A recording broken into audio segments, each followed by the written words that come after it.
This morning, I asked the A and peeps in the private A and Facebook group to send me over their questions, whatever they may be, whether it's intermittent fasting, nutrient timing, and I'm going to be answering them in today's first episode of Office Hours. Alright guys, if you're new to my channel and you don't know who I am, my name's Autumn and I'm a certified clinical nutritionist with my master's in nutrition human performance. On my channel, I'm typically talking about the science-backed information to help you feel amazing again, and I get a lot of questions from you, so I want to take this time to answer them. Let's dive into question number one. Alright, A and peeps Patty asked, how many hours should you be fasting for the most benefits? This one's a little tricky because it really first of all depends on what benefit you're looking for. Now, if you're looking to help improve your energy levels or improve your muscle mass, 16 hours has been found to be really beneficial for that. That way you can actually have enough time to refuel, especially if you're exercising a lot and you still get that increase in growth hormone and testosterone that can help with improving your muscle mass. Now, the one thing that I want to address here is I often get asked if you should fast longer if you're looking for weight loss. Now, I caution against this just because with these 16-hour, you're still able to get a semi-normal routine. You're still able to have breakfast, lunch, and dinner, which means that you're also still able to enjoy social outings with your friends and family. Now, I know that there are some people who have found success with 1 meal a day or OMAD or, 20 hours of fasting with only 4-hour eating window. But what I always look at is the sustainability factor. So can you do this long term? With a 16-hour fast, it's much easier to stick with that long term and actually have that be a part of your routine so that you can get consistent results and not just, yo-yoing because you can't stick with it. So longer isn't necessarily always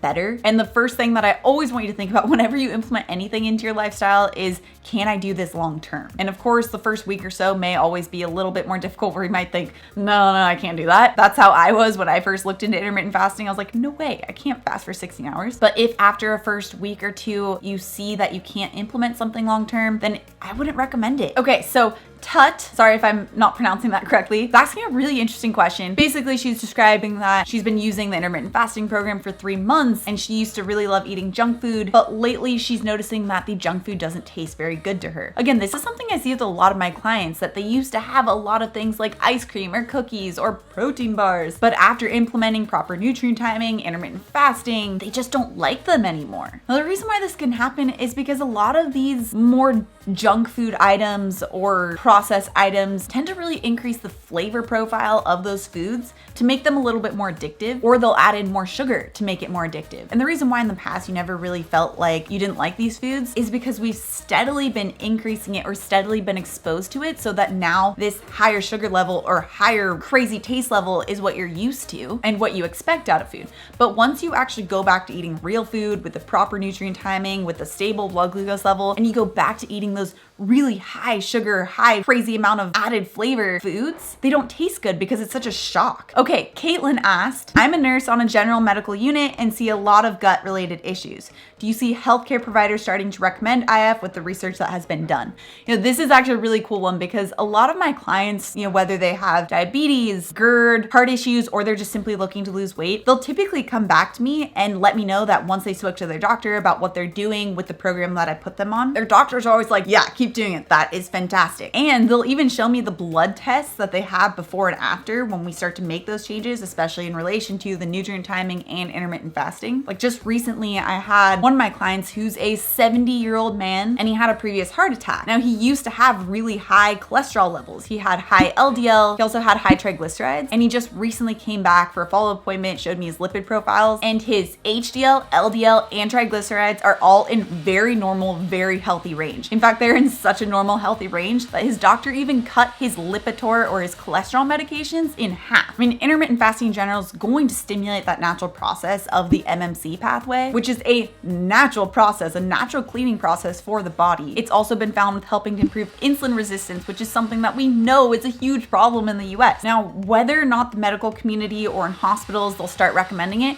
I'm not really sure, but I do know that a lot of doctors are very interested in seeing how positive benefits that their patients are seeing who have implemented it. I think it is something that more and more nutritionists are going to start to come around to and start having their clients use, especially when it comes to gut health issues. Okay, Monica in the A and Facebook group said, I can't get rid of belly and hip fat, especially low belly. So unfortunately, this is something that's super common. It's something I see very often in women due to that high cortisol level. I mean, we just live in a very stressful environment now, not just just emotional stress, but also physical and chemical, environmental. There's so many other stressors that we're constantly being bombarded with. So when it does come to belly fat or hip fat, that is really tied with the stress hormone cortisol. That's actually why I created the whole hormone balancing series, because this is something that I hear all the time, and it doesn't have to be this way. This is where focusing on improving sleep quality, which has been found to be equally as important to nutrition, making sure that you follow proper nutrient timing to keep blood glucose levels stable so that you don't have that spike in your cortisol as a result of the low blood sugar. In fact, specifically those if you are having difficulties with losing belly fat, the hormone balancing protocol within the Level Up Guide is perfect for that. That's exactly why it was developed, is to help with bringing your body back to that balanced state so that you can actually tap into those fat burning mechanisms. But this is such a really big topic. I'm also planning a couple videos in the future on this, so if you aren't subscribed already, make sure you subscribe. And those videos will be coming out really soon. Okay, if you love this new office hours format where I answer your questions and you want to see more of it, make sure you give this video a thumbs up so that I know you like it and I'll do more of them. I also have another Q&A video that I did recently that I recommend you check out right here, especially if you're interested in intermittent fasting. Also, if you're new to my channel and you love this science-backed information, make sure you subscribe right here. Come out with new videos every Tuesday and Thursday. All right guys, thanks so much for tuning in, and I'll see you in my next video.